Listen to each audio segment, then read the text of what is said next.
and it'll say, welcome to part 3 of our transmission.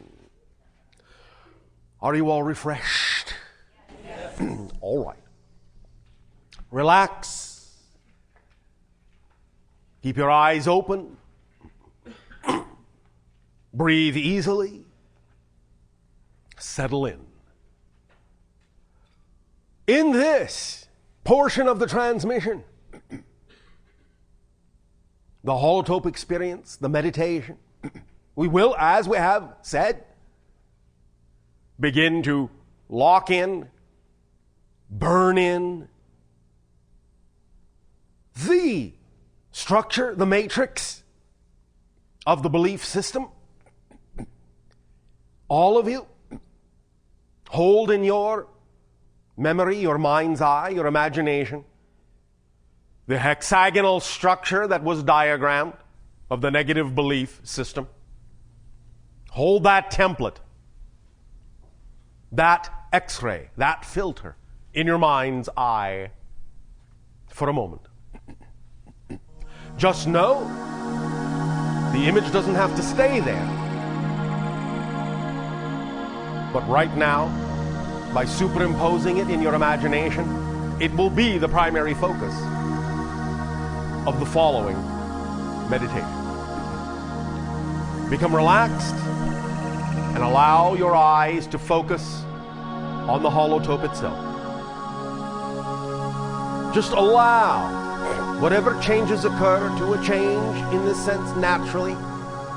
Allow it to sink in whatever way seems appropriate to your imagination. You will begin to perceive different layers, different levels of the multidimensional structure that is on the holotope screen. And as you do so, bit by bit, as we take you through this, you will know, just by allowing yourself to know, that this template shall be rewired, reformed, crystallized within your neurological net in the center of your brain, allowing your receiver to become more clear, more precisely attuned to the higher frequency of the higher self, of which you and the higher self are all a part of the infinite sea of all that is. Allow yourself to float in that sea as you view the changes taking place before you. And as you float calmly, easily, effortlessly, in the warm, supporting sea of energy and consciousness of creation itself, allow yourself to let go of all concerns. Let your thoughts drift away. Feel yourself floating, either on the surface or deep, deep down, deep within the infinite sea of all that is.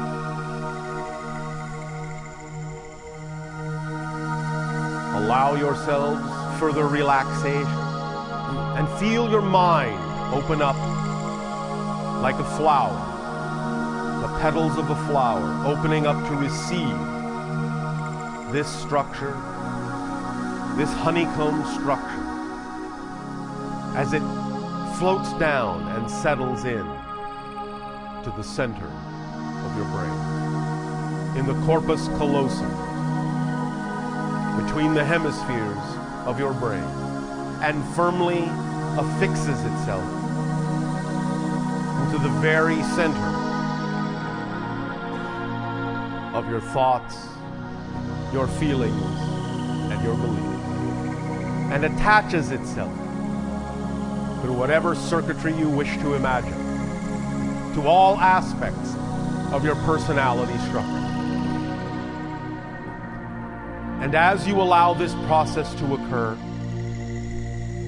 let yourself feel the unconditionally loving support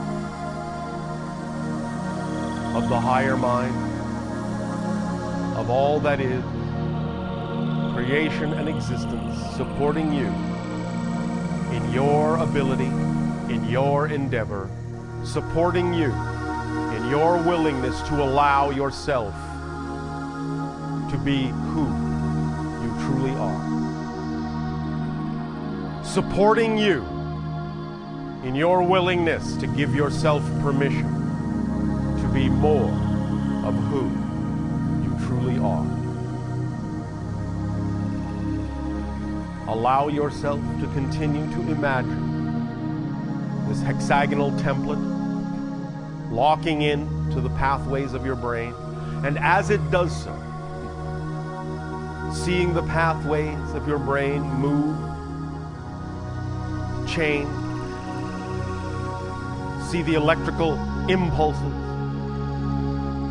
the chemical molecules floating along those pathways, delivering information, delivering awareness, delivering consciousness, delivering inspiration, delivering understanding, delivering knowingness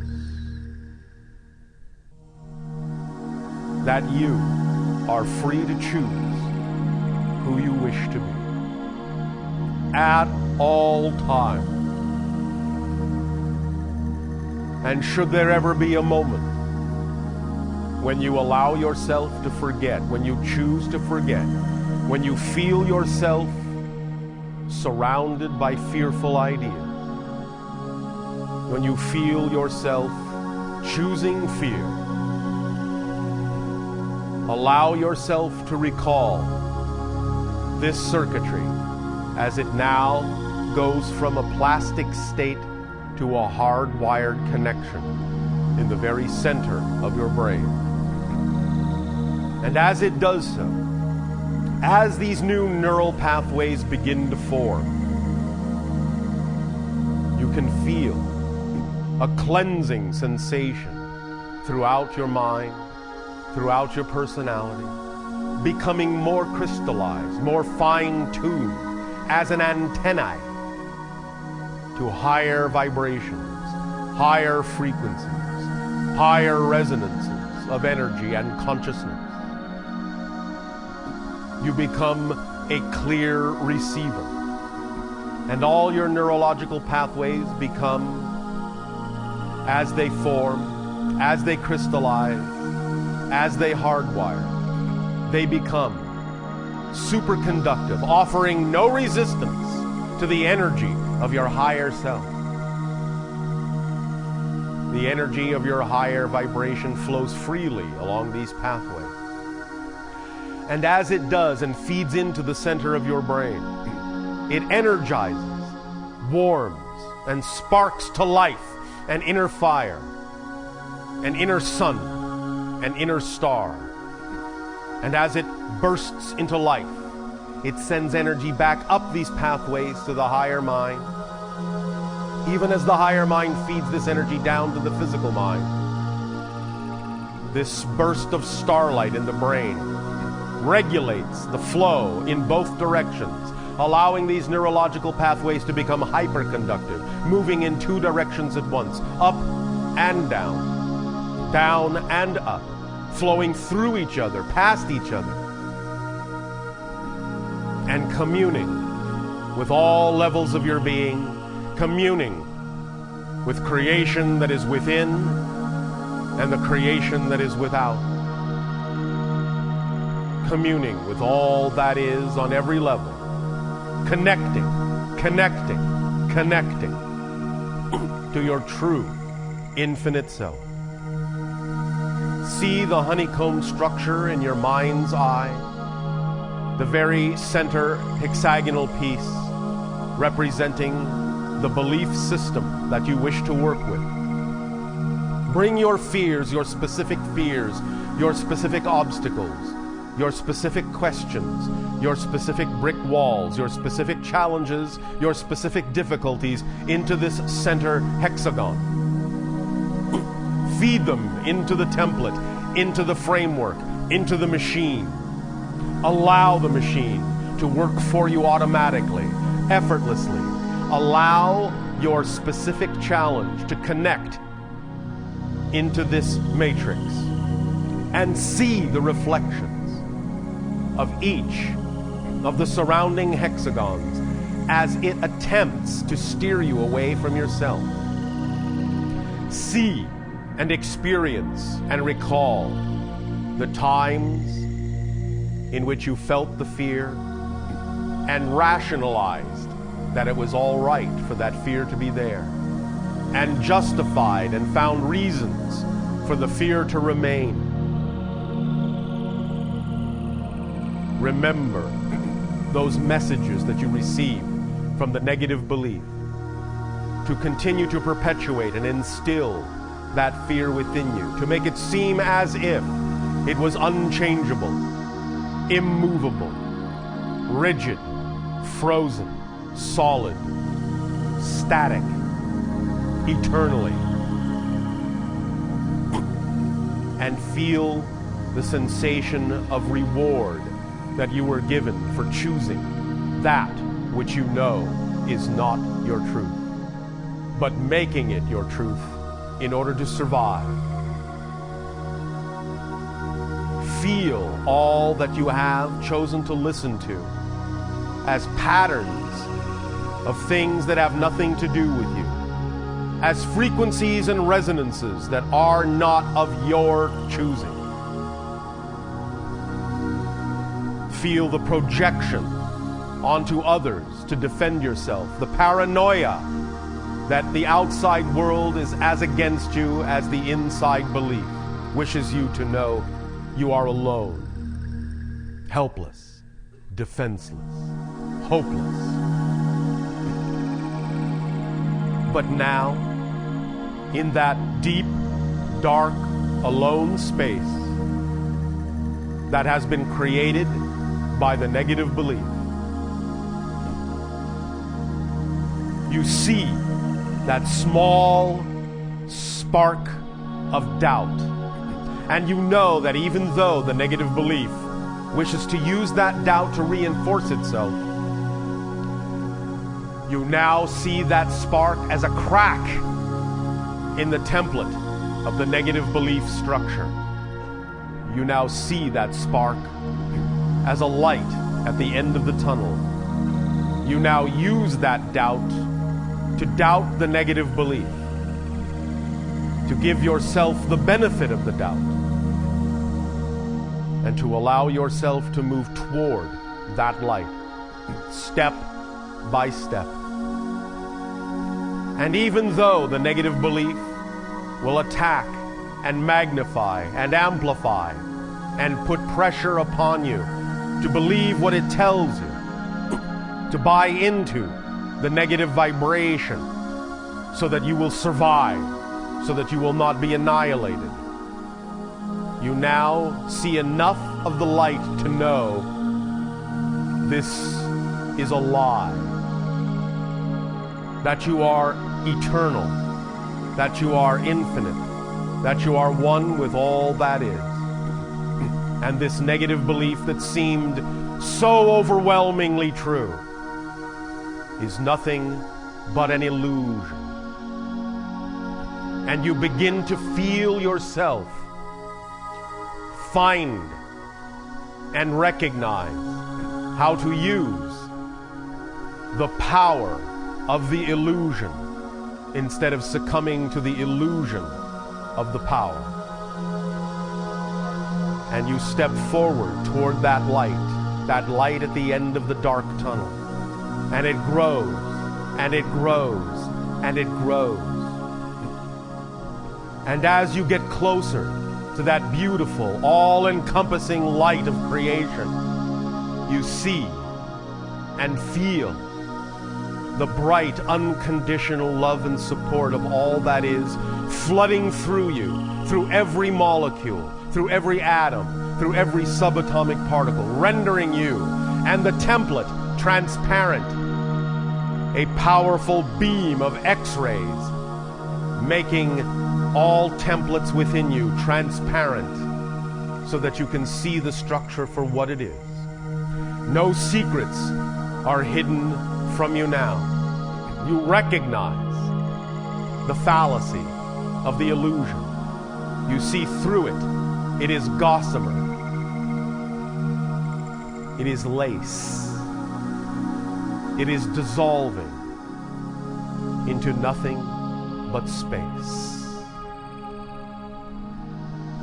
And you are surrounded by the light, engulfed by the light, and you see the expanding circle of positive belief rippling out as if you threw a stone into the pond of consciousness of all that is. And the ripples pass through you and caress you and love you and cherish you and support you and perpetuate you and continue you and connect you as one with all things and all that is. All places and all times and all things and all people exist within you.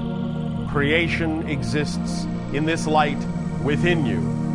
And you see the truth that as you allow for this connection with clarity and higher mind, that you both exist within creation, and paradoxically, creation exists within you. You are all one and the same, different expressions of the same, of the one, of all that is. And as you bathe in this shower of radiant light, you feel the neurological pathways crystallizing, solidifying, superconductive, hyperconductive, fiber optic wires of light coursing to and fro in your brain, glowing, gleaming, delivering knowledge, information, peace, love, joy, deservability, certainty, and knowingness.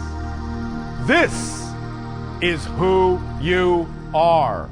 This is your true being. Breathe it in. Breathe it in. Breathe it in. And let it out. For you have now crystallized the new pathway.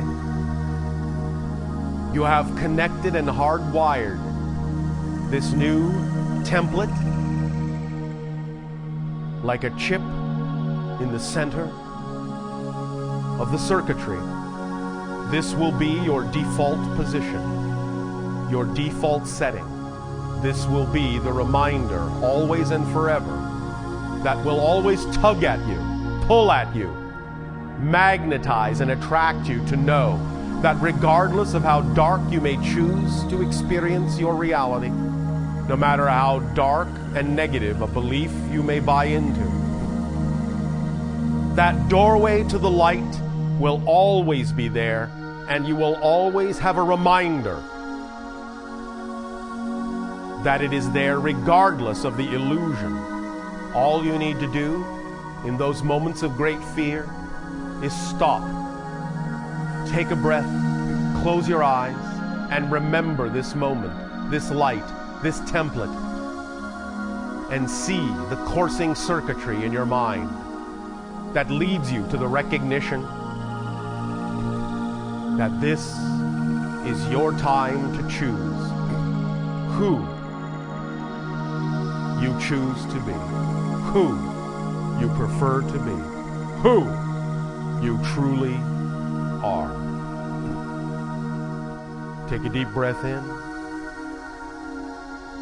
and blow it out. And with every breath from this moment forward that you take, will you regenerate your reality, recreate your reality over and over and over again. But each time you do, a little bit more of this new wiring will take hold until such time as there is no other choice and no other path that courses through you. Until such time as you are the perfectly clear conduit and receiver and antenna for higher vibrational frequencies and can no longer see the choices that lead to the dark, but allow the dark choices to be there, equally valid with every other choice, but unchosen. Quiet, floating, supported and loved, while you manifest with your focus and surrender, with your expansion and contraction, that which is truly representative of who you know yourself to be. Take another deep breath and let it out.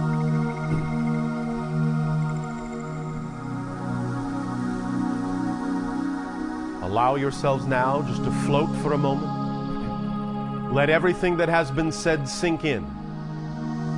In a moment of quiet peace, feast your eyes, feast your mind, and feast your soul on the vibrant colors before you. And let it all sink in and become your own. And breathe. And breathe. And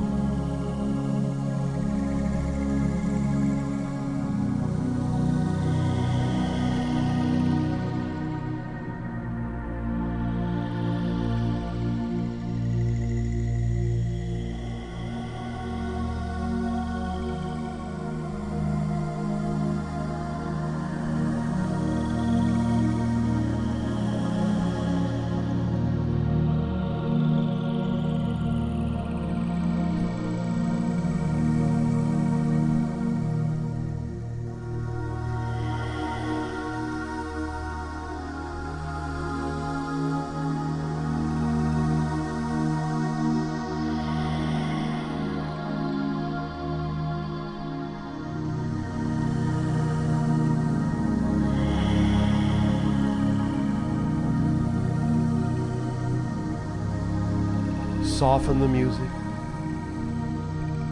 soften the light, turn down all the lights. Be at peace, be at one, be here, be now, be present. Let it all drift away and know that you are not the person that was here a moment ago, and that this is not the reality that was here a moment ago. You are new, and you are free to choose. Take a deep breath in, and let it out.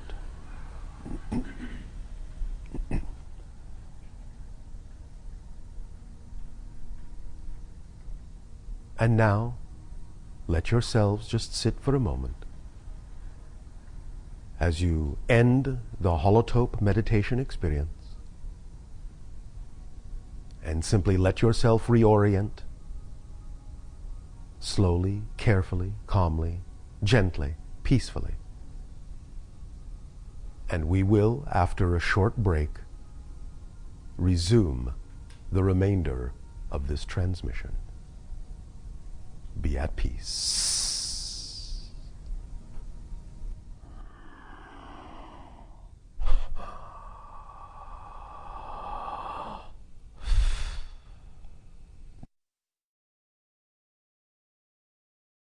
Before we get started, though, I did want to thank all the people who helped to put this event together, because I know when Daryl comes out at the end, we probably won't have time. So I'd like to thank all the people that help with the CDs, Victoria, Deborah helping with the teleconference, Kirby, of course, helping with the holotope. It's been a magical thing that he's brought here to us. Thank you. We really, really appreciate it. And Kevin helping with the teleconference. God love you. That's always challenging.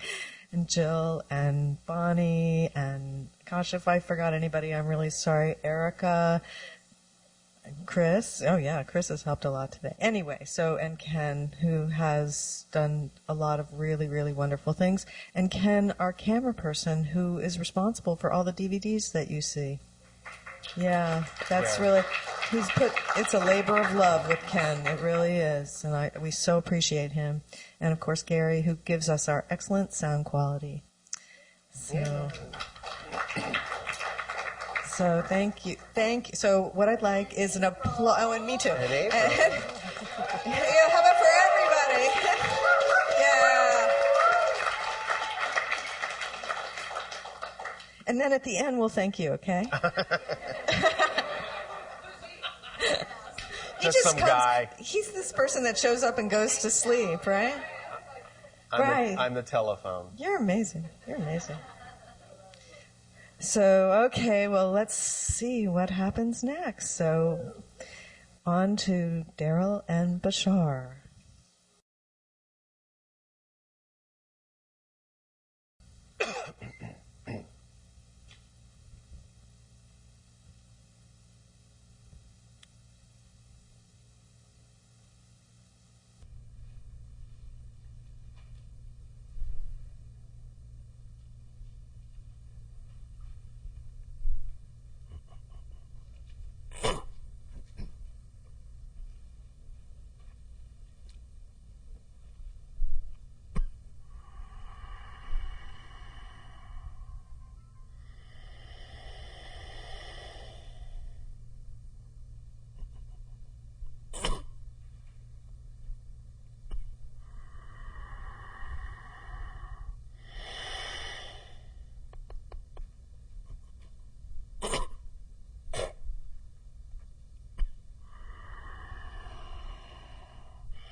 All right, we will continue the transmission in the following way.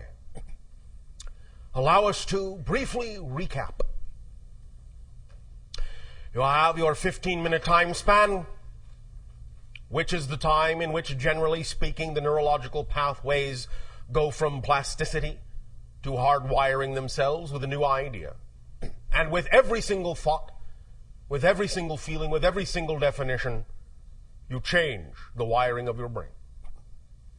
And now, with the understanding and the introduction of this specific structure of belief, embedded through the holotopic experience into the center of your receiver antenna brain, you now can have the opportunity to always allow there to be a doorway to the light, even in the darkest of hours, even in the most negative of beliefs.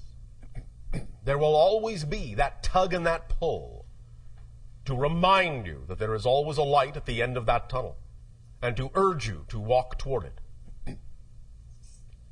And to know that every moment is a new reality, a new you, utterly and totally defined by whatever definition you choose to buy into most strongly at that moment.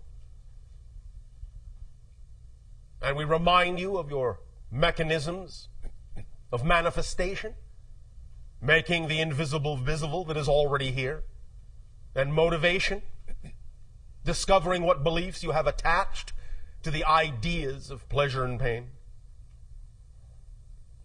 That these things are not things you have to learn, just things you have to clarify and use as tools.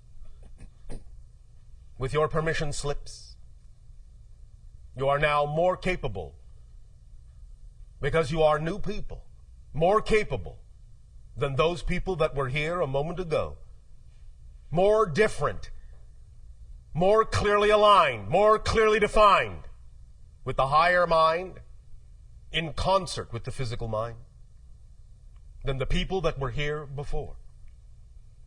Those people are in another reality. It still exists, but they are not you and you are not them. You are now who you define yourselves to be.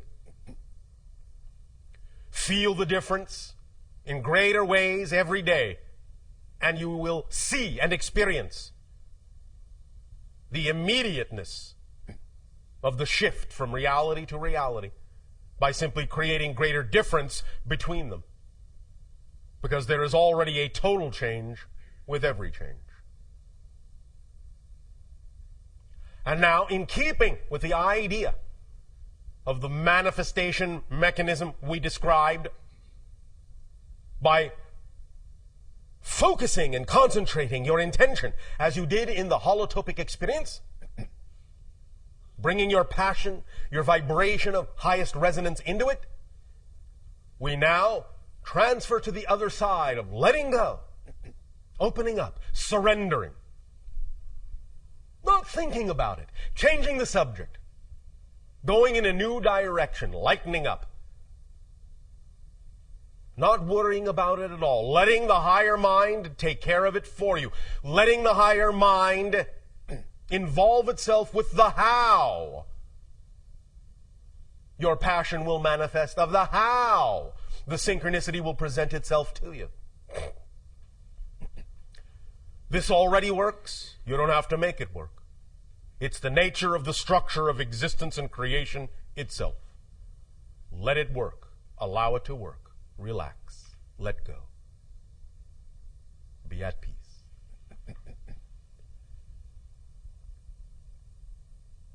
To begin changing the subject, lightening things up,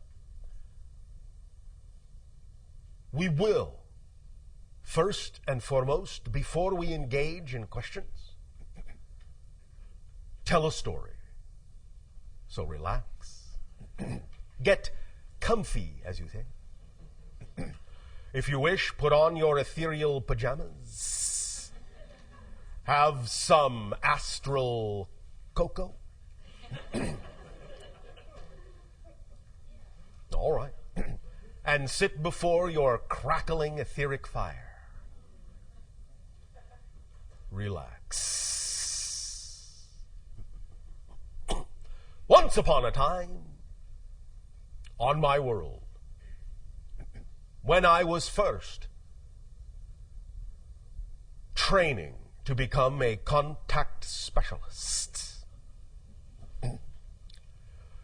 my father and my mother brought me before a group of very experienced contact specialists, 10 in all. They related to me, each and every one in his or her turn, their stories of their first contacts with other civilizations and what they learned from the experience, what they gained, how they grew, how differently they perceived the idea of creation by having experienced another facet of creation through the auspices of a completely different civilization, and how that reflected upon us and how we could look at ourselves in different ways.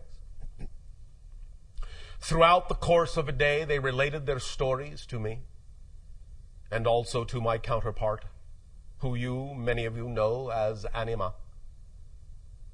And as together she and I sat and listened and absorbed and imagined and visualized the scenarios that they were painting in our minds, bit by bit we realized they were also not only just telling stories, but handing over their experience energetically, allowing us to literally live emotionally, vibrationally, mentally, through those experiences, allowing us literally to taste, hear, see, touch, feel every sensation that they had experienced in those first contacts with other civilizations, priming us for the new civilizations we would encounter. such as your own. So that by the time it came time to encounter you, we would have a wealth of experience and knowledge to draw upon, to aid and assist you, and also to allow our interaction with you to aid and assist us in seeing ourselves relative to all the other civilizations, all the other facets of the multidimensional crystal of all that is, and giving us a deeper appreciation of our connection, of our relationship as family within creation, as parts of the all that is, as parts of the one, as expressions and reflections of each other. And at the end of that day, after we had absorbed those experiences in that way, we were then allowed to be by ourselves momentarily, alone. They all left, bid us, as you say, farewell, went on their way. Anima and I were simply by ourselves in what you would call a very natural setting of trees, of grass. And as we allowed ourselves to simply remain there quietly, absorbing all that we had learned, we began to realize that the stories were not over. For as we sat there, in that resonance, in that vibration, suddenly we received stories from the rocks and the trees and the animals and the sky and the water and the air. And everything our world had to offer in its consciousness, in supporting us as the mother of us, we received from her that day. To let us know that as we ventured out among the stars, we would always carry a piece of our own home world in our hearts. We would never be disconnected from her. And that as we make contact with other worlds, other beautiful gems in space such as yours, not only is it our personage that we present to you, but the entirety of the consciousness of our world, not just the people, but the planet and everything upon it, and everything within it, and everything that it is. So that our worlds are also communing vibrationally as we speak to you as people. Our respective planets are also speaking to each other through the timeless void of space and time. This communication is taking place on many levels, all at once, all now, and that is what we learned that day. So be it. Kenneth. Yes. Would you like to share your questions now? Yes.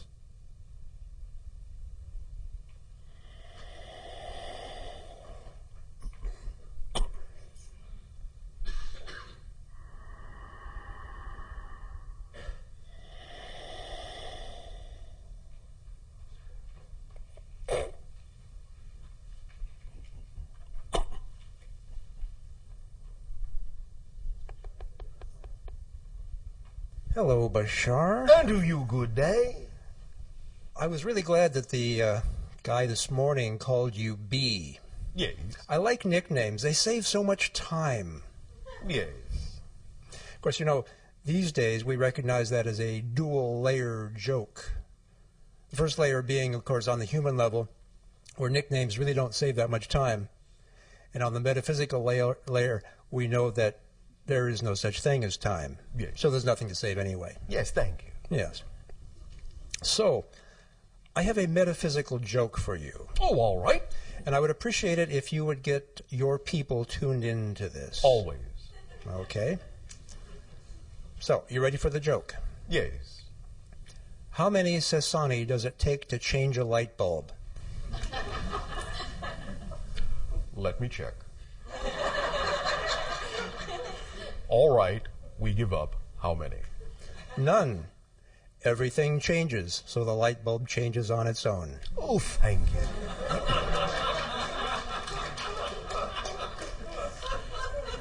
Thank you also for participating in lightening up the energy so that it is easier for individuals to let go and surrender.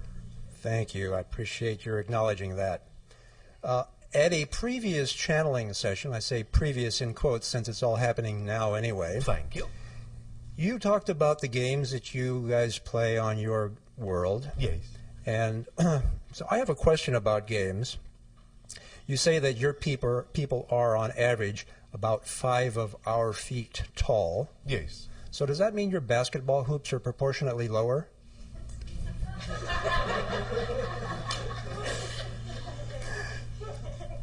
If we had basketball, they would be. Yes.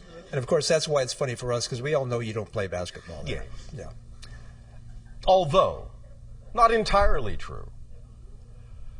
Any time we make contact with a new world, there are usually at least a few of us who make an attempt to emulate some of the things of that world, including some of your games. So there have actually been a few that have attempted what you call basketball, baseball, and so forth. I'm getting the picture that the balls might be balls of energy rather than physical balls. Not always. Sometimes we really wish to, as you say, get down and dirty and play like the natives. So that we can gain a thorough appreciation of the physicality that you experience in your reality when playing the game. And do you appreciate it the way we do, or at least appreciate it in your sense? Yes. Yeah, good.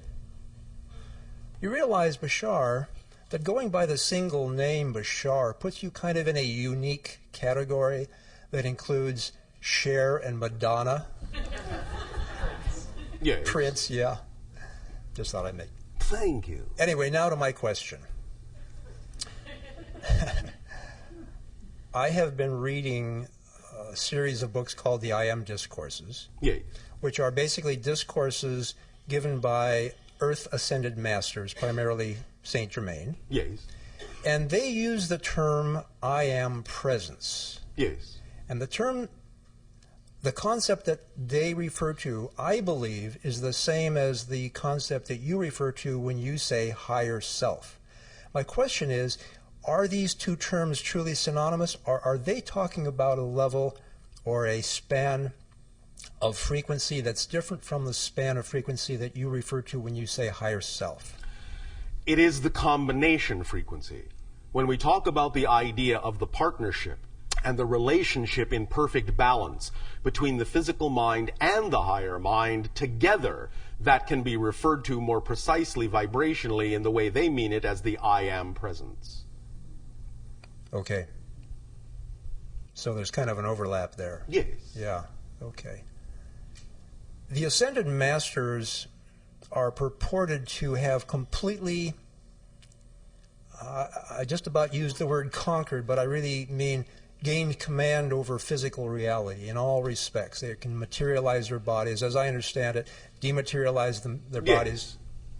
And this would be a level of ability for humans that is quite extraordinary, that, as I understand it, is different from the level of reality or command over reality that you guys have. And I'm not trying to make a comparison for judgmental purposes, just so that we can see that as humans we can ascend to a level of truly complete command over our reality if that's what we choose. Yes, and many individuals in my own society have that command. Is there a particular reason why some do and some don't? Yes. It depends on the path they have chosen, what it is they are teaching, what it is they have to reflect, and also to some degree the idea of what many individuals choose to do with remaining in certain levels that make it more conducive for them to interact with other beings of similar level. So what is it that they are communicating by understanding and having this command of reality that someone who doesn't have that command is not communicating? First of all, they are, as a vanguard in a sense, communicating to the entire society and constantly reflecting to them openly the potential that exists in all, so that we never forget that by having examples around us all the time. Which is what our Ascended Masters do as well. Yes. Cool. Okay. There's Bashar? that temperature again. Yeah. That's the end of my questions. Bashar, get out of my way. I'm coming through. Shivai. Shivai to you. Thank you, K. Welcome, B.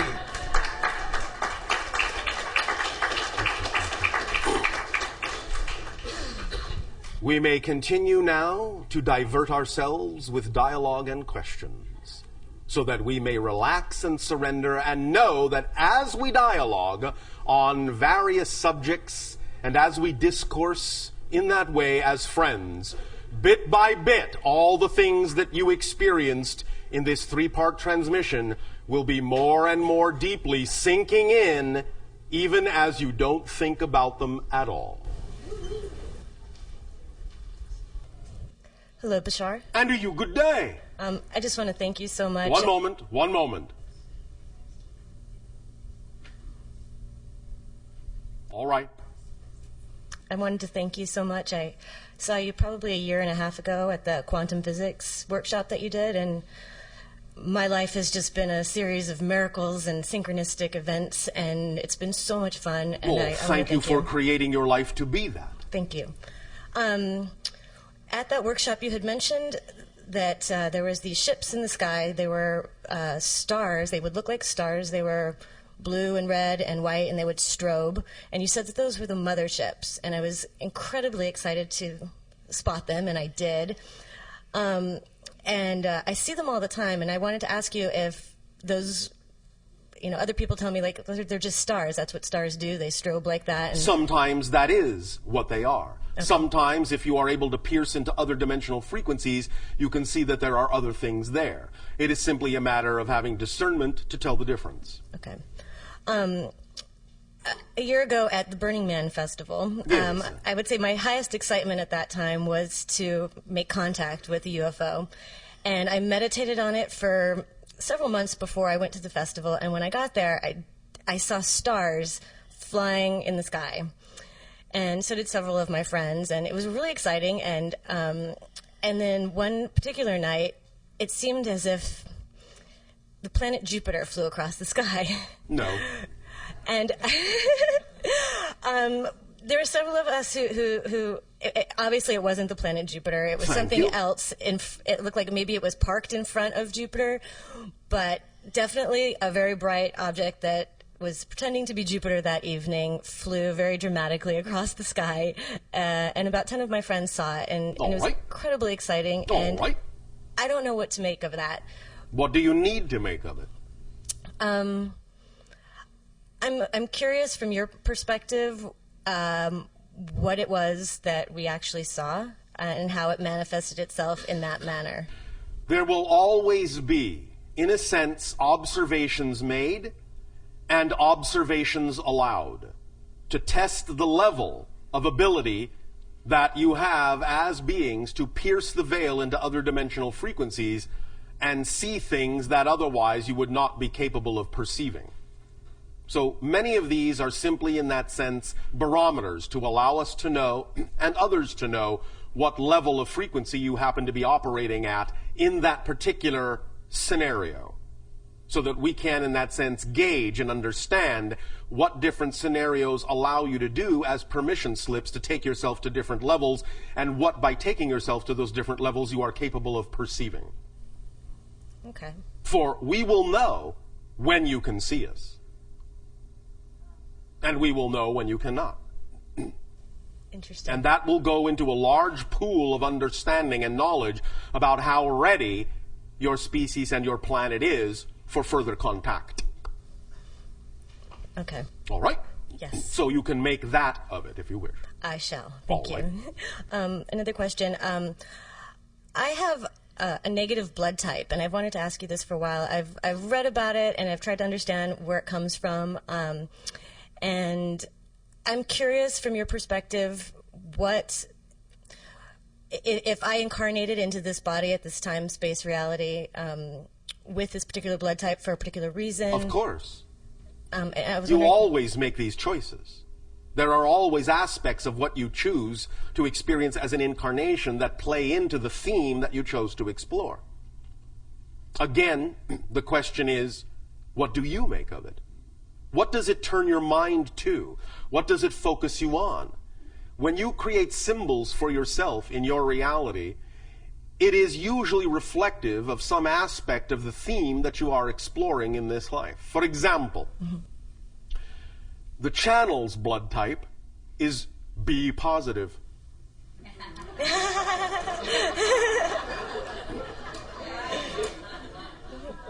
Catch my drift? Yes. Does that help? Yes, no, maybe. A little bit. All I was right. wondering if you could explain a little bit where it comes from and As we have recently said, humanity is a mix of a variety of genetic types, the idea being that some of it is extraterrestrial in origin. So in that you have these mixed up genetics, some of the issues of blood type are connected to that, and some of them are also representative of the indigenous stock of the hominid that evolved naturally on the planet.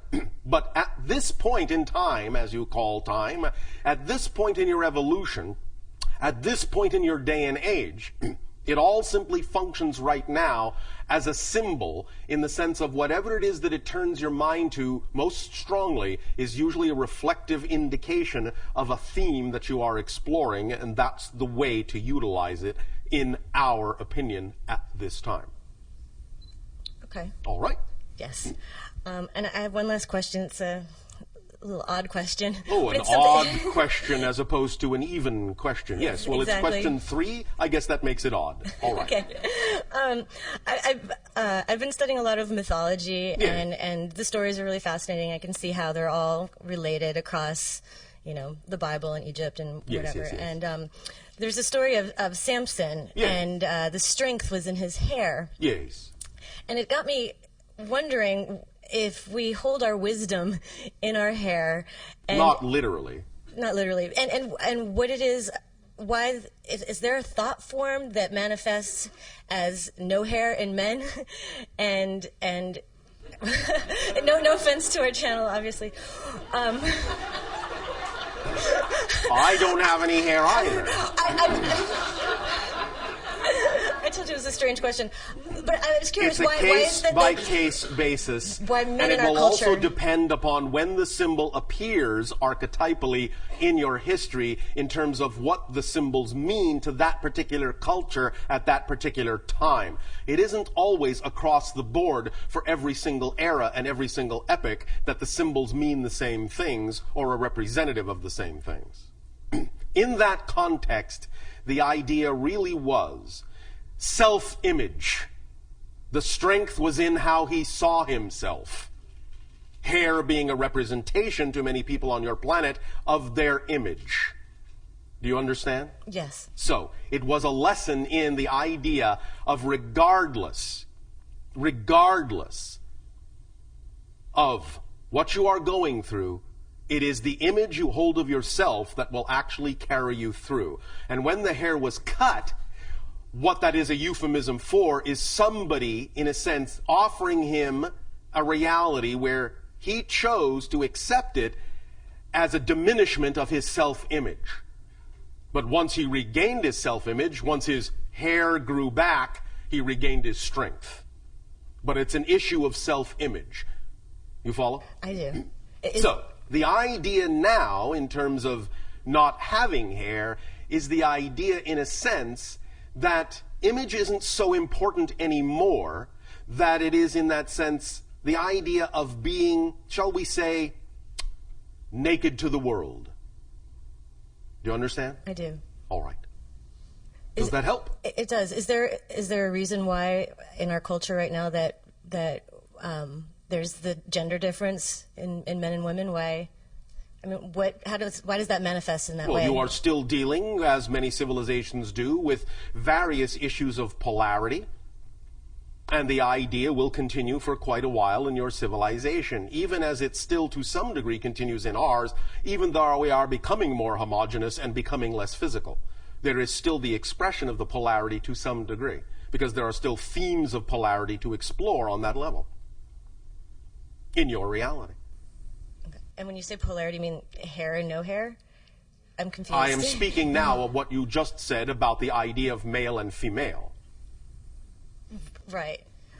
But I'm saying, why is it that men in our culture tend to, it's usually not a pleasant thing when this happens to men in our culture, and I'm wondering why it manifests that way as a gender difference. Vulnerability. The males require more vulnerability.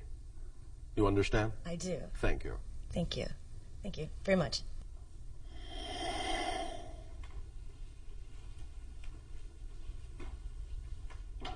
Hello, Bashar. And to you, good day. We were talking about how to follow your excitement. And Were we talking about that? We were earlier. How yes. odd. We almost never discuss that. I know, and I've personally explored and experienced that bunches and bunches of time, and how magical it is. Bunches and bunches. Yes.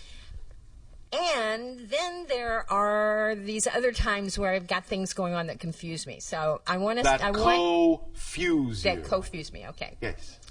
And I want to give it to you before you start, and let me finish giving it to you before you start poking right. holes in it, okay? Poke, poke, poke. Pokey, pokey. Thank you. Okay. I have a business that I run. I've got a project that I absolutely adore, and it's like a lot of my excitement is directed towards that. However, I am not at a point where I can jump off the cliff and say, I can let go of my business and everything will be hunky-dory. I don't have that belief. So financially, I feel the need to keep going on my business. In my business, I have commitments. I have agreements that I've made with clients that I exchange, and this requires certain efforts on my part and time considerations. And then I have this idea of, I'd really rather be following my excitement right now rather than delivering this commitment or delivering this agreement, which in order to stay in business, I must do. Right? So. If you say so. Okay. Well, yeah, you're going to tell me. Okay. Or maybe. So I'm wondering how I can bridge this gap in a situation where I am in a co-creation that I have made agreements in, and I'm going to continue to be in that until I change. But then there's times when I really don't want to be fulfilling that agreement. I'd rather be doing this, but I know that in my integrity, I must fulfill that agreement to fulfill my integrity and do that other thing later, or, I'm not cool with my clients. So I would like you to shed some light on that for me, please, please, please. Click. Thank you. Oh, can I start poking now? You can poke. You have my permission to poke. Oh, all right. Thank you. Permission to poke. All right. Can you first illuminate for us if you actually have a specific idea in mind of what it is that you actually would prefer to be doing that you say excites you more than what you are doing? Yeah. I'm doing a project called the Pieces of Peace Project, and it's an exhibition that brings artists and scientists and behavioral experts and brings them together to give, the challenge is to give those who attend the event experiences of peace. Oh, all right. Thank you. Very exciting. Yes. This represents right now, in general, your highest excitement. Yes? Big time. Big time. Big time. Oh, all right. Yeah. Now, big obviously... Event, big event, so it's not like just go out and do it in 5 minutes. It's going to take a couple of years to pull it all together. Oh, all right, if you say so. Maybe. Okay, thank you. Thank you. Maybe. Okay. Have you ever heard us talk about the mechanism or the experience we call the threshold of believability? Possibly. It's where you allow yourself to imagine the thing that you say you wish to do in the most exciting way you wish to do it, and ask yourself if you believe beyond a shadow of a doubt if that can manifest within a certain amount of time. When you can answer yes immediately after asking the question, then you reduce the amount of time and keep reducing the amount of time and ask the question again until you suddenly find even the slightest amount of hesitation in your response to say yes. As soon as you find the slightest hesitation, you know right there that that's exactly how much time it will take according to your current belief system. And if you wish to reduce the amount of time, you have to find out by investigating your beliefs what beliefs you're holding on to that say it has to take that amount of time.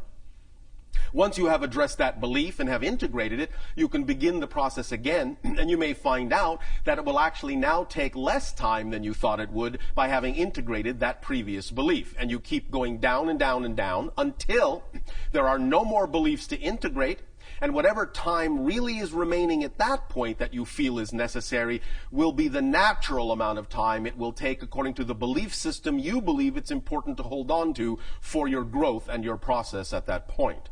Does that make sense? In other words, you're saying what I'm comfortable with in the sense and of what works for you, and what and what is perhaps part and parcel of the theme that you actually need to explore with your current belief system structure. So if you're saying right now, I know beyond a shadow of a doubt that I can manifest this exciting thing absolutely no later than 2 years, yes, no problem at all. But then you ask, I know beyond a shadow of a doubt I can manifest this exciting thing within a year and a half. Yes or no? Well, maybe. As soon as you hesitate, that tells you that that's how long it will take. And so you have to find out what would you have to believe is true in order for it to take that long. And many times you'll actually find that when you investigate the beliefs and integrate them and ask the question again, you'll sail right through that previous timeline and reduce it quite a bit. Because it is only the belief system that determines the timing of these things. Because everything is already instantaneously manifest.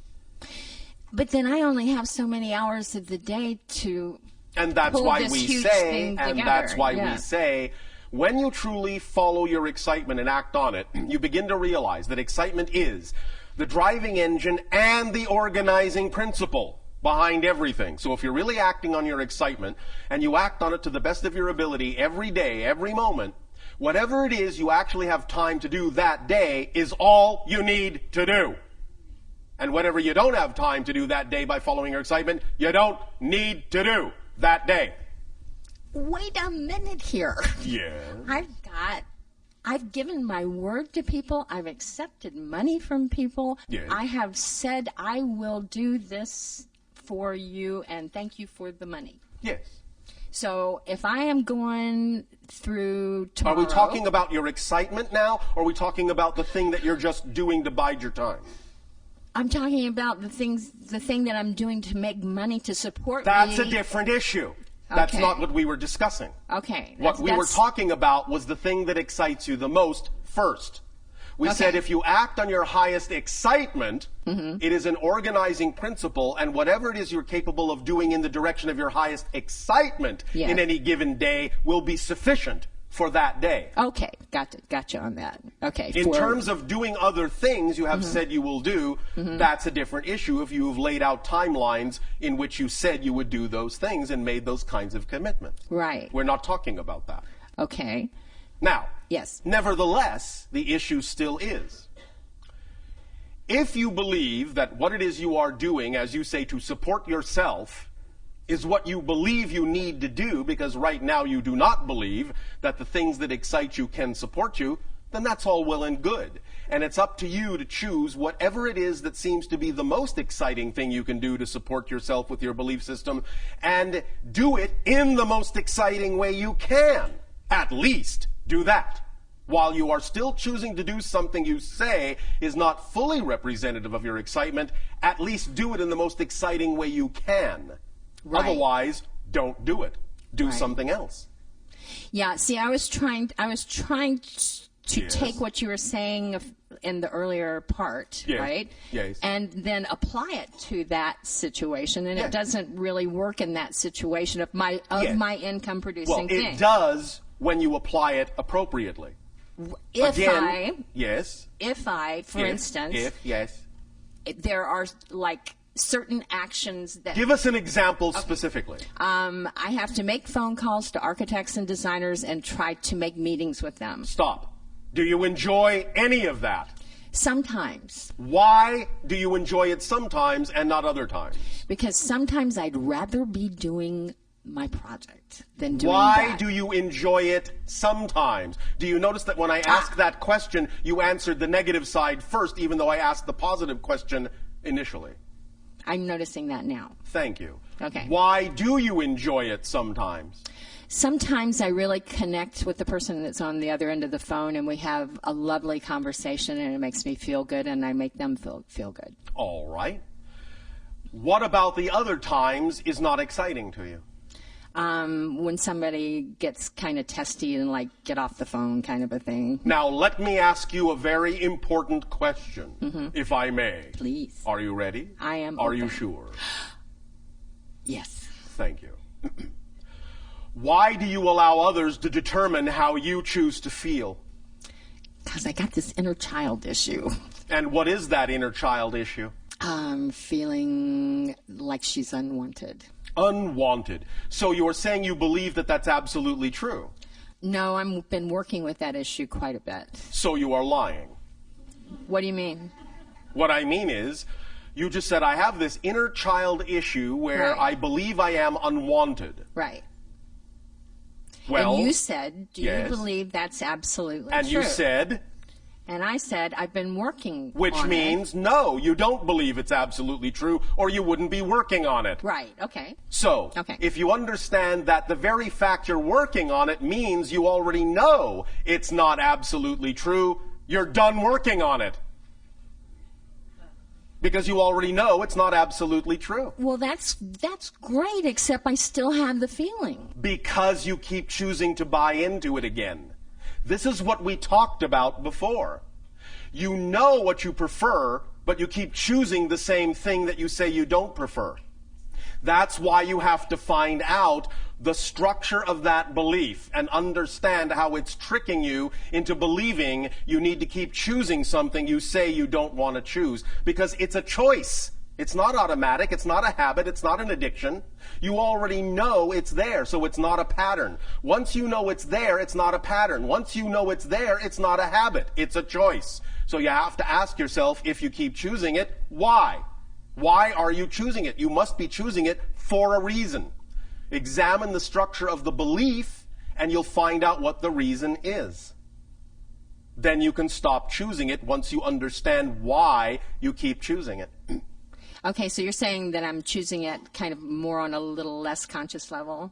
No. No? You see, that is the catch-22. You're actually choosing it completely consciously, but you are afraid to understand and acknowledge that that's the case.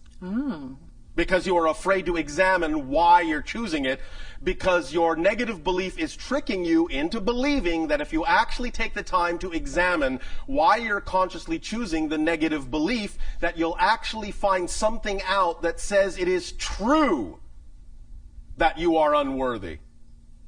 But you will never find that out. I guarantee it.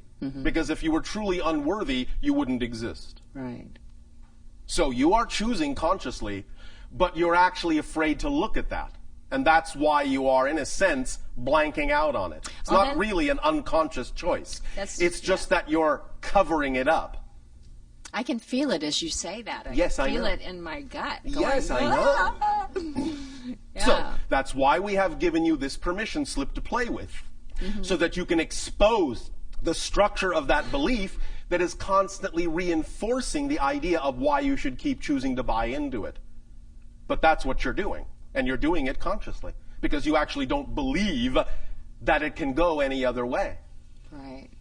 But since we have already established that the reason you're working on this to begin with is that you actually have an empirical knowledge that you are worthwhile, Right. then when you truly understand the mechanism we're talking about, you'll realize that there is no need for a process when you've already arrived at the conclusion.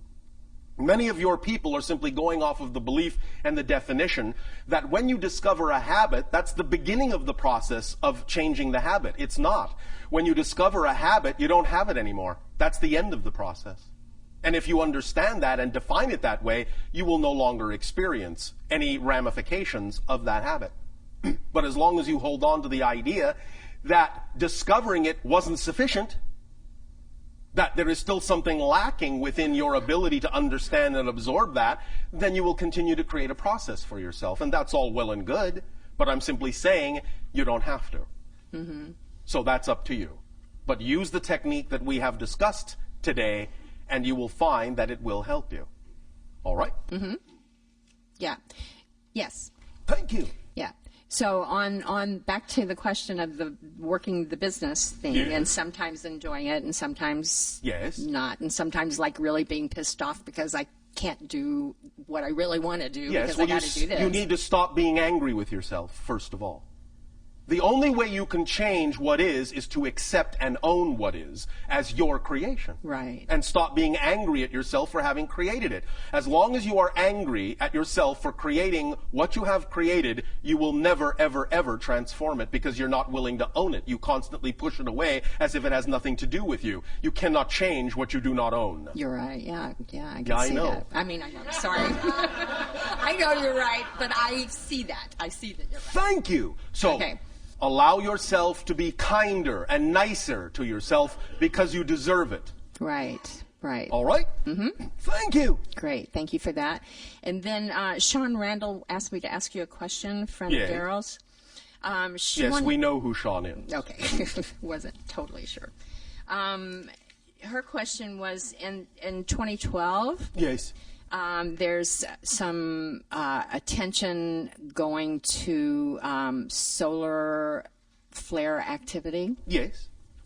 And she was curious about what, if you saw any unusual solar flare activity happening during that We will say, time. in a sense, that all that needs to be understood right now in delivering an answer to that question is what we said last night of your time regarding the whole 2012 scenario. Mm-hmm.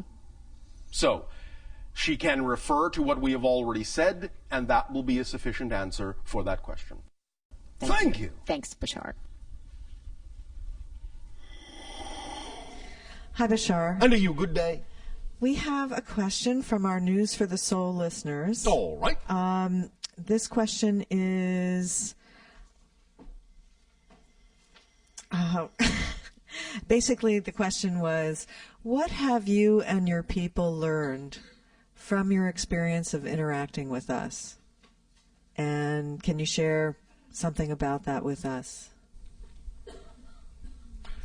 As we have said, we have learned that you have chosen to experience a masterclass transformational experience on Earth of putting yourself in an extreme experience of limitation and yet still capable of transforming that.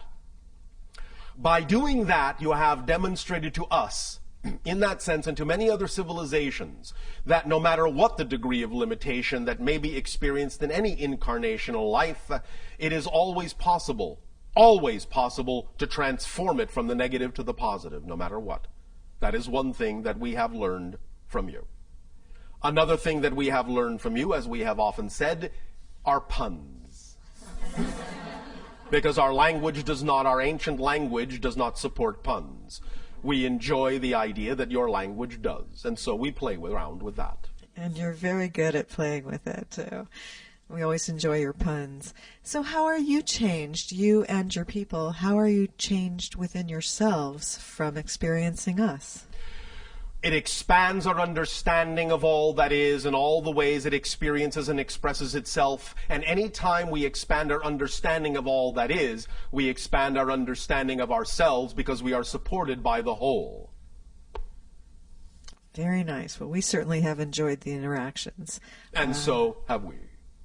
And many others. Thanks. Thank you. Good day, Bashar. Good day.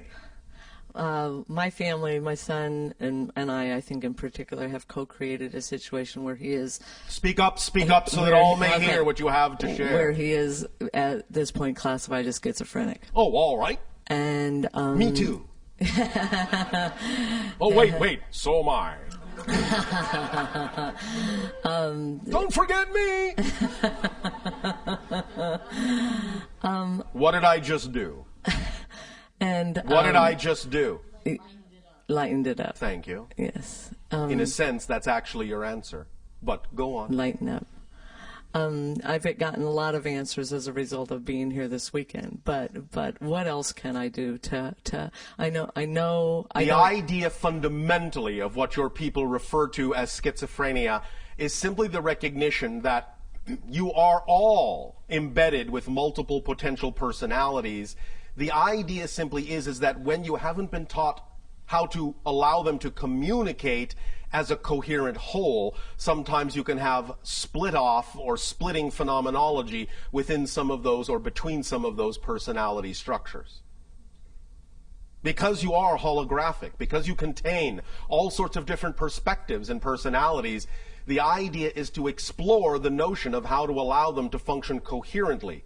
But many of you will choose themes of allowing there to be a splitting or a separation between them so that you can learn how to bring them back together or experience each of those personality fragments on its own level, in its own right, in its own autonomous way, to appreciate them from another perspective. This teaches many other people many things about how the mind works, how the consciousness works. You understand?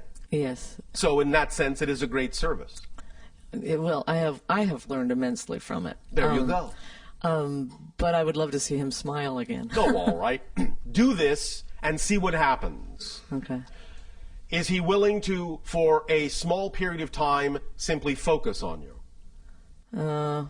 Probably not. What is the briefest period of time you think he can sustain simply looking at you? Eye contact? It doesn't have to be eye. Okay. But just looking in your general direction. Maybe 5 seconds. Will he follow your hand with his eyes? Possibly. All right. Do this.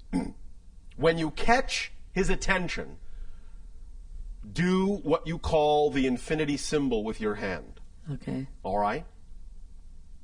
This can have the effect of balancing the hemispheres of the brain in such a way as to allow for momentary cohesion to take place between the split personality structures. If you will do, does he have favorite music? Sometimes. All right. If you It's can, heavy junk. if you can do this with a soothing piece of music, Okay.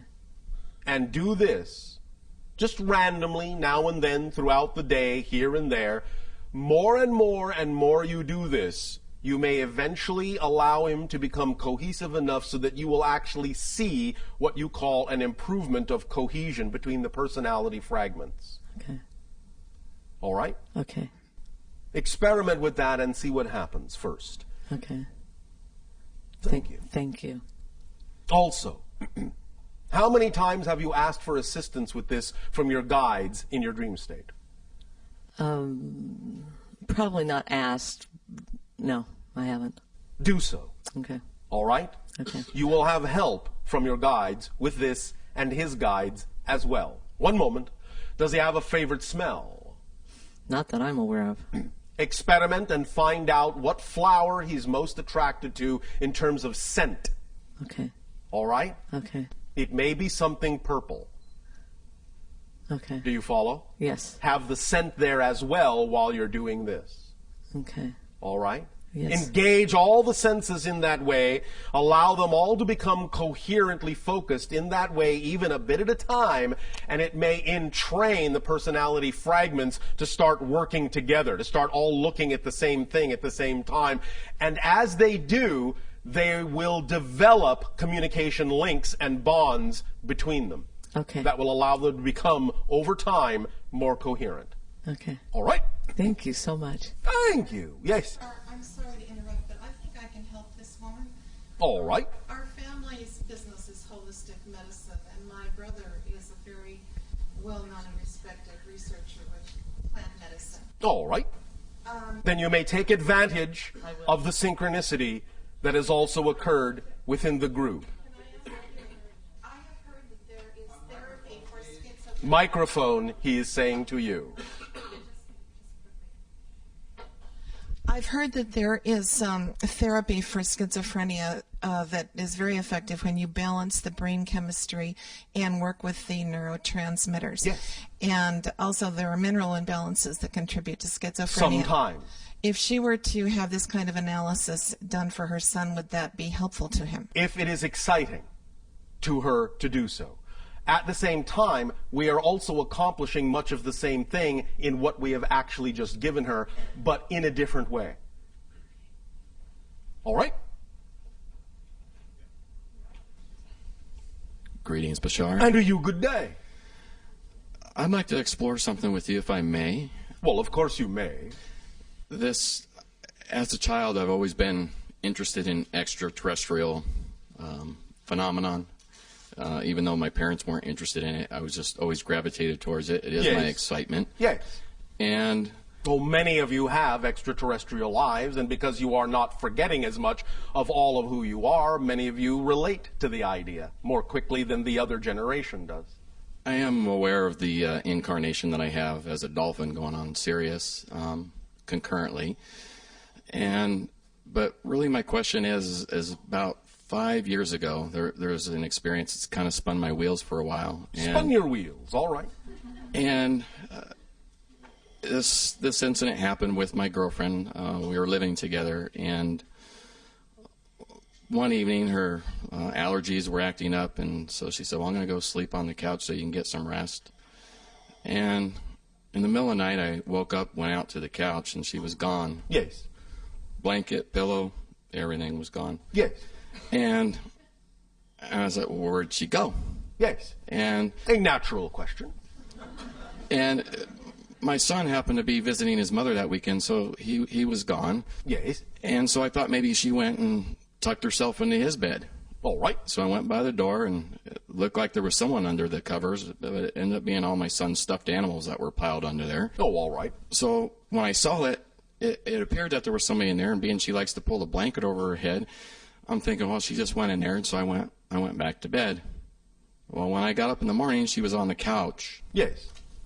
I was like, what are you doing back out here? She said, what are you talking about? I've been here all night. I said, no, you haven't. So I got up in the middle of the night, and you were gone. Yes.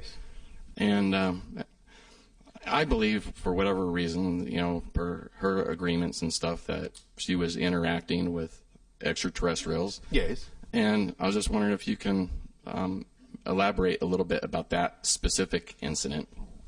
She was. Okay. Is that little bit enough? If you can if there's anything more, that would be good. But does she understand that she has hybrid children? Yeah. Well, yeah, she does. All right, then. She was interacting with those children, helping to train them for the upcoming assimilation agenda. That makes sense. Yeah, because she loves children, so that definitely makes sense. And as far as my own passion and my own joy, yeah. I'd like to have my own contact, and I know that on the timing of these things will occur when they need to, and many of you have already had certain kinds of contact that you simply don't remember yet because it's not time for you to remember them. Yeah, I've had several instances. I just don't remember the full details of all of them, yes. But I know there's been numerous ones in the last 6. Yes. So when you think you might be able to land, and we can chat. Us specifically? Yes. Sometime after your year of 2033. Okay. All right. There will be open contact before that with another species. We will not be the first to make open contact with your planet. Another hybrid civilization will. Those that we have referred to as the Yael. Okay. All right. Thank you, Bashar. Thank you. Bashar? Yes. We had a question from one of the News for the Soul listers regarding what you would like to share with us about what may be coming in the next year and what we perhaps can anticipate. As we have said, your year of 2010 begins what we have called the span. The 5 years of 2010 to 2015, in which there will be very specific kinds of alterations and accelerations in energy, and opportunities for the idea of true assimilation within yourselves and integration within yourselves of many of the things that represent your highest aspirations and your dreams, if you are willing to clear the path now. The idea being that you will begin to see many things come to light that have been hidden, and by your year of 2015, and we are again not saying exactly how this will come to light, but by year of 2015, the majority of the people on your planet will know beyond a shadow of a doubt that extraterrestrial life exists. And from that point forward, things will begin to accelerate in an extremely different way. But during this span, from 2010 to 2015, is your highest opportunity to ride the crest of the wave that we have talked about now for many, many years, as the threshold of 2012 pulls you like a magnet toward it, and as you cross it, and your momentum carries you all the way to 2015 through the span. This is your opportunity to tip the scales from negative to positive energy in your own lives personally by taking advantage of either the techniques we have talked about or the permission slips you have been given by your guides or others to really streamline and fine-tune the high-frequency vibration you can be. For as we have said in the past, and now more than ever, as you accelerate your frequency, as you upgrade your frequency, the slightest deviation, the slightest thing that is not aligned with the highest frequency will cause the entire mechanism to grind to a halt until you integrate it and rev it up again. You cannot now. You are becoming so highly refined, you cannot now stand even the smallest particle of misalignment, or the entire thing will simply come crashing down. And you will have to pick up the pieces and reintegrate. Again, you can get good at this. You can get faster and faster at this. But the idea is that through the span, there is very little leeway. It is, as we have already discussed with someone, like walking the razor's edge. The slightest deviation to one side or another will catapult and spiral you off in a direction that will allow you to experience cycles that you may no longer wish to experience. Allow yourself to remain in balance through this span. The energy is highly accelerated. You can, in a sense, no longer afford a large window of sloppiness. You now have a very narrow path of frequency vibration to walk that represents your true self. It will become narrower and narrower and narrower. Any deviation in that sense will be felt in that sense possibly as extreme pain. Allow yourselves the opportunity to experience it as joy by accelerating forward. Again, this is not set in stone. Each of you are different. It will happen differently on a case-by-case basis, but we are talking about the general collective energy and how you can take advantage of that collective wave and ride it. Otherwise, you may experience a great degree of confusion. But always you have now the sufficient tools to bring you back to square one, as you say, and carry you through the span clearly. In that time, many things will crystallize. Many things will come to light. Many secrets will be revealed on different levels of what you call government agencies. You will find that toward your year of 2013, there will be incidents that will completely rearrange certain political relationships in your world. Some of these will be positive and some of them will be negative. But it will lay the course and lay the foundation and lay the path for what is to happen beyond 2015 and what will accelerate toward the idea of contact between 2025 and 2033. But 2010 is the starting line. Allow yourselves to stay cleanly on the edge, in balance, with every opportunity to integrate that you can take, with verve and vitality and joy and excitement and love. That is our suggestion. I think I'll take that to heart. Please do so. For it is within the heart that you will find all the answers that you need when you actually know what the heart is truly saying as opposed to what sometimes the negative beliefs will surround the heart with to muffle its message. Hatu. Hatu. I'd also like to wish you, along with everybody else in the room, a happy birthday, because we know that your birthday was just a few days ago. As it corresponds to your calendar, yes, thank you. Right. And we wish all of you happy birthday, since today you are born anew. Yes.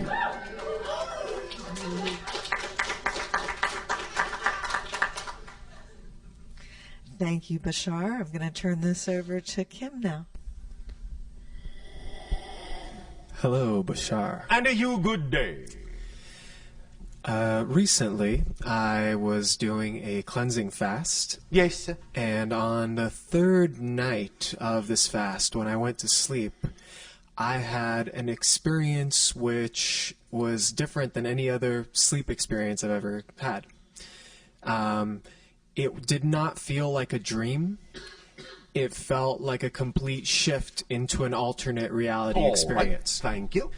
I had absolute and full recall of all of the things in this reality. Yes. I was able to remember the past. Yes. And, I mean, I had a computer with writings that I'd done. I had a whole life, a family. It was just a totally alternate experience, but it was still in this body, or in a body similar to this body.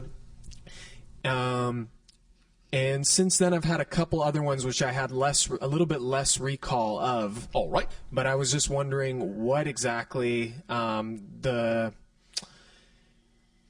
so much the purpose, because they were enlightened, they were pleasureful and enlightening in and of themselves. But if that's something that's occurring all the time, if I just had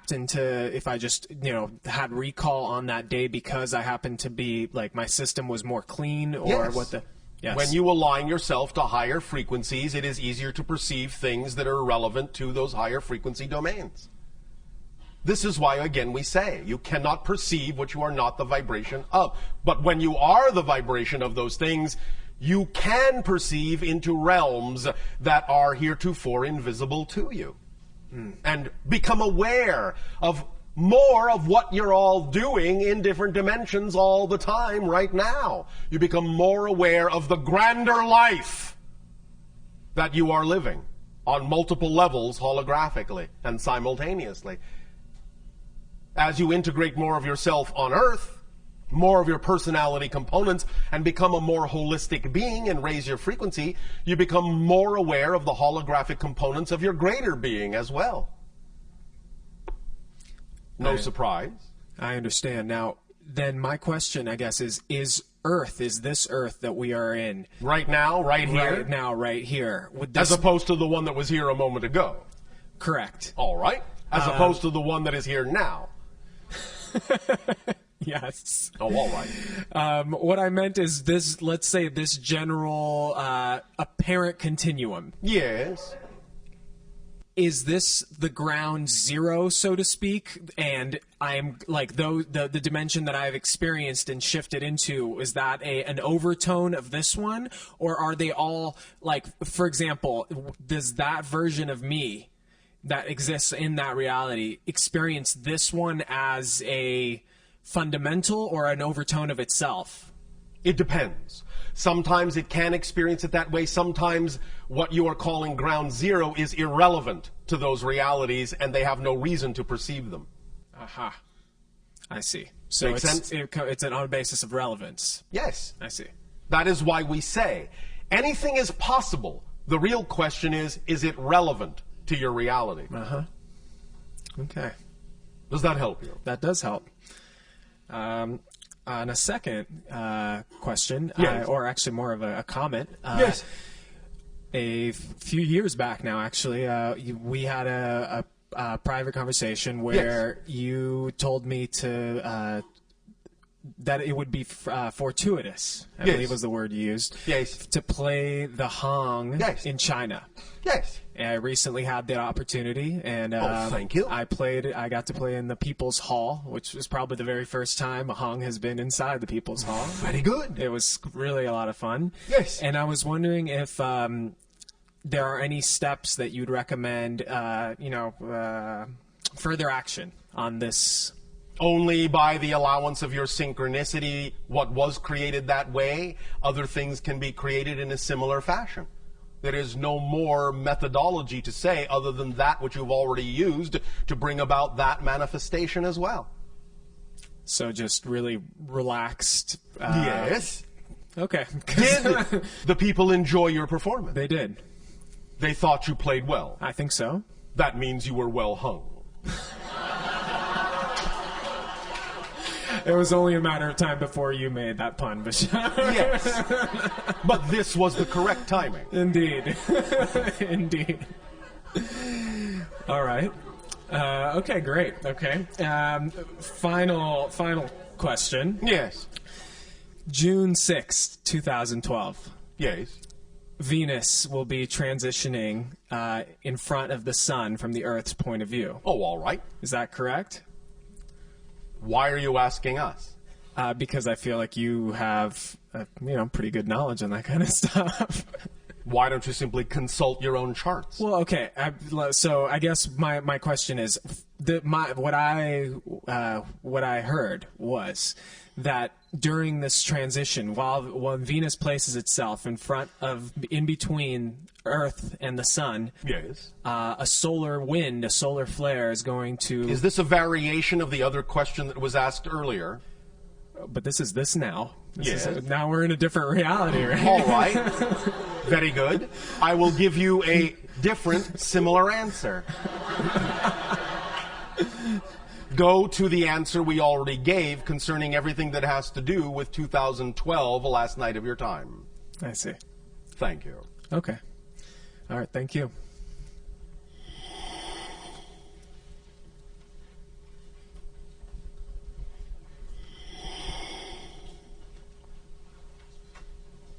Hello, Bashar. And you good day.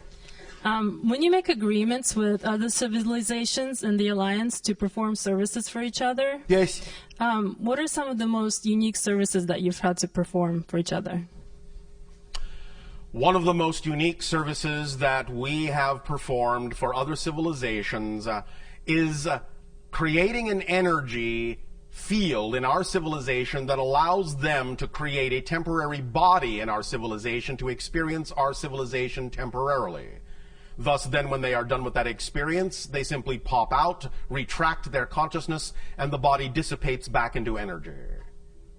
Thus, then, they do not have to have what you call a full incarnation. They can have a true physical temporary surrogate experience in one of our forms to experience the sensations of our reality without that full incarnational cycle. And what do they do for you? They allow us to perceive emanations that come from their combining of energies that would be akin to what you would call energy music, but it is in that sense silent. But the emanations have color, have frequencies, have patterns that are extremely unique in all the civilizations that we have found, and that we find that these patterns are revealing to us of different aspects of our connection to creation. So it is like they have created a consciousness mirror that when you look into it reveals aspects of yourself that you may have otherwise been unaware of. Oh, that's deep. Also, when you help bring other civilizations into the Alliance besides us, what are some of the contact methods that you use with them? Because I imagine that their situation is probably very different than ours. Oh, yes, of course. There are many different contact methods per se. One had to do with the idea of allowing them to appreciate that we understood their musical language. And in that sense, by replicating their musical language, they were willing to communicate. Do you understand? Yes. That was their sole criteria for allowing connection to other civilizations. That you had to comprehend and in a sense, repeat back or reflect back very specific tonalities in their musical language for them to understand that a true connection existed.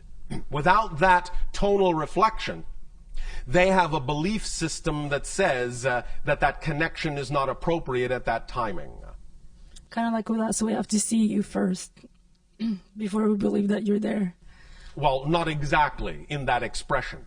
More the idea that we have to understand and experience that there is a piece of us in you before we will know that you know we are all connected.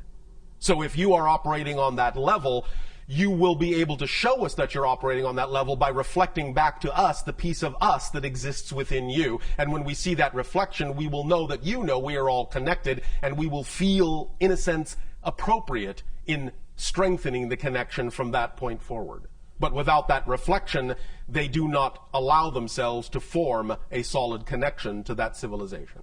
Okay, and for those civilizations that you've already brought over, Yes. what was their initial reaction to the first physical contact with you? Well, certainly they don't have all the same reaction. You understand? Right. It depends not only on a civilization by civilization basis, it often sometimes depends on the individuals that are first contacted and how they relate to their civilization. But generally speaking, open contact does not really occur until there is at least some measure of coherency and cohesiveness in that civilization. Thus then, even though there are a variety of ways that individual civilizations may respond to first contact, we only make that contact when we now know that the response will generally be positive and beneficial for the entire civilization.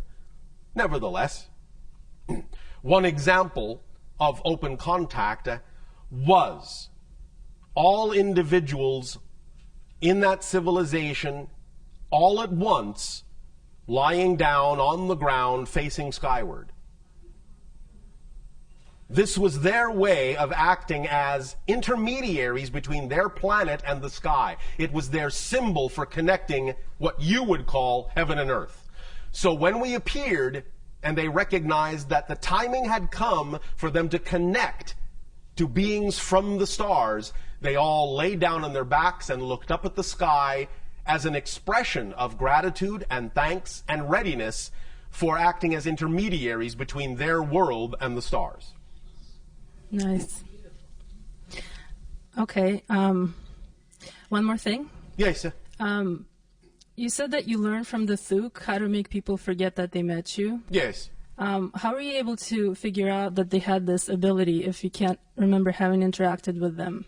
As we explored our own consciousness and elevated our own frequency, knowing that something had happened even though we could not remember what it was our experience of what we call the watermelon seed effect. We knew something had happened, but our consciousness was prevented from knowing what had happened, and so we examined our consciousness until such time as we found a third direction to pitch our consciousness into that allowed us to awaken to the memory of those experiences. So they gave us the opportunity to look in a new direction we had never looked at before within our own consciousness. Was it with their permission? Of course. Oh. And what kinds of applications have the Thuk found for their ability? We are not allowed to share that information. Okay. Thank you. All right, thank you.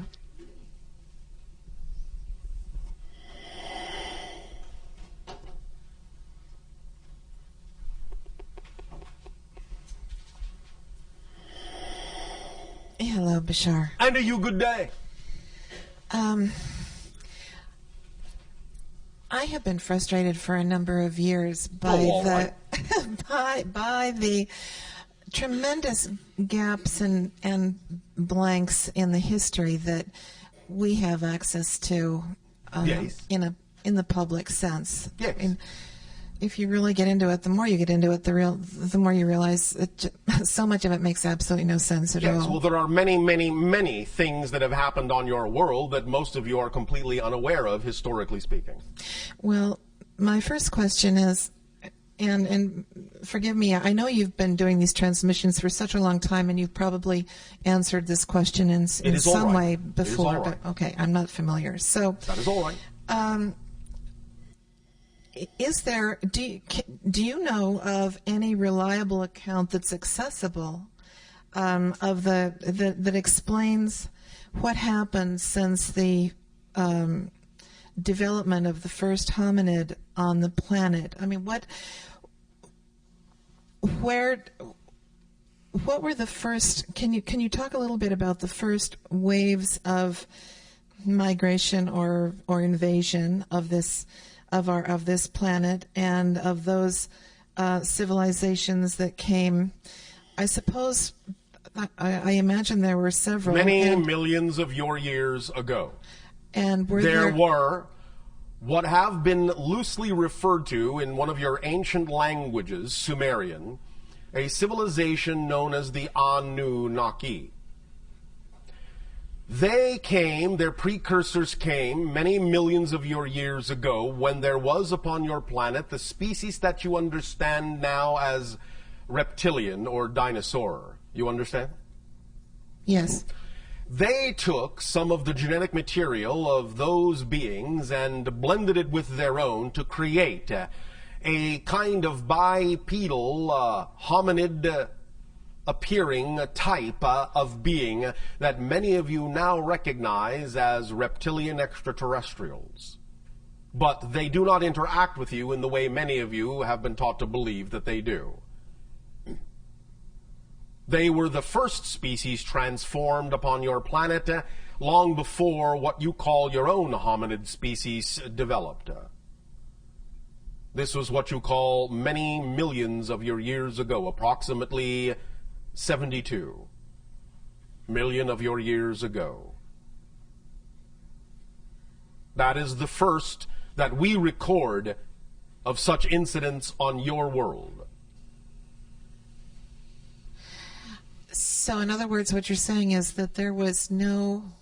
I mean, the American Indians have a belief that the first, in a sense, the first presence on this planet was human, but not. That was the first presence within a particular age or era on your planet, not the first of all times. Well, what I was about to say is the first presence in the ethereal sense, in the cosmic sense, that yes. the spirit, the man-woman principle, yes. rather oversaw the formation of the planet, so that it would be a home that would be suitable to the evolution of our species and so many others that have been able to adapt to it. But that happens within timelessness. You are asking us about an actual historical timeline. So, in other words, your spirit is timeless. It exists eternally, always has, always will. There is no timeline to that. And so your spirit in that sense, your consciousness in that sense, what you wish to call your soul, witnesses the creation of everything. And the understanding of how its connection to everything will eventually play out in some form of space-time historical linear fashion. Okay, so following this along, in other words, there was no creature that evolved eventually into hominid. Not on its own. On its own, before these other the Anunnaki arrived. Is that right? Correct. Well, why is it then that there are footprints, there are petrified, yes. preserved footprints in existence where a human footprint yes. coexists in the same space, obviously made at the same time as the dinosaur yes. footprint that is surrounding it, that they must have been made at the same time. How yes. did that happen? Visitors. Transcending different dimensions of reality. What you would euphemistically call time travel. Parallel reality shifting. Visitors. Okay.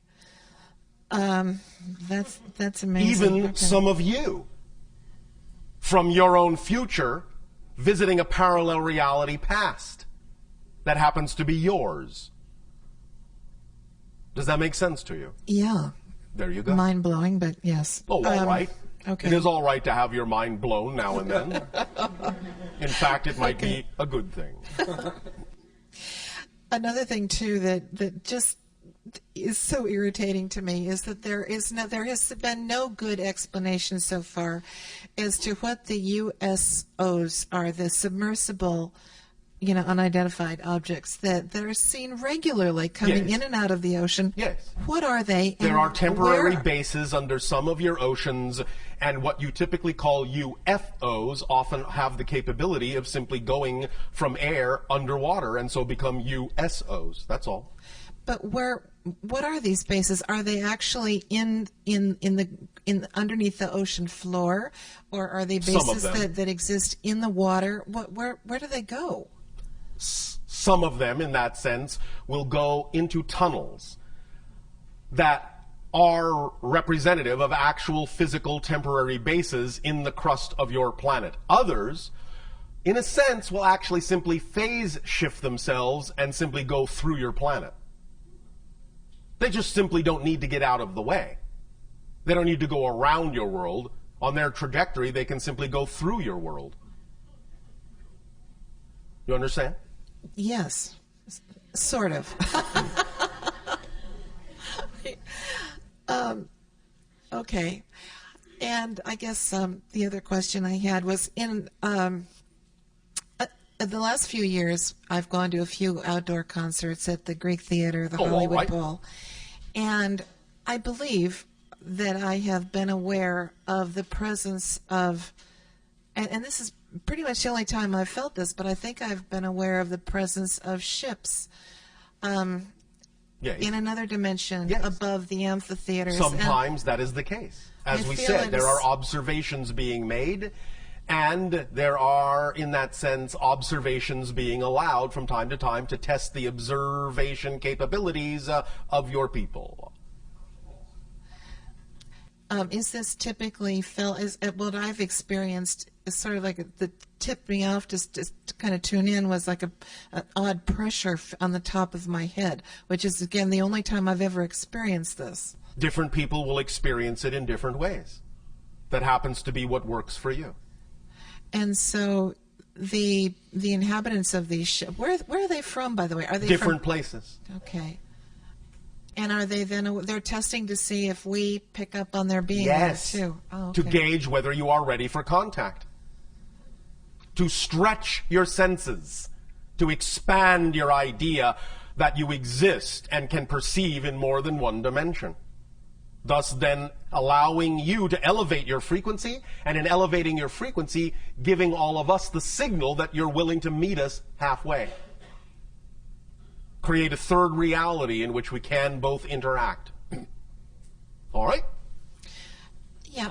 That will do. Okay. Thank you. Thank you.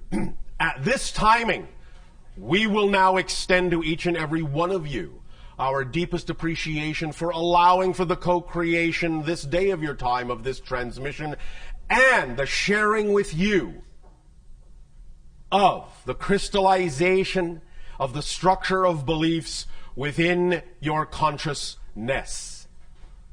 The tool is yours to use as you will. Use it well.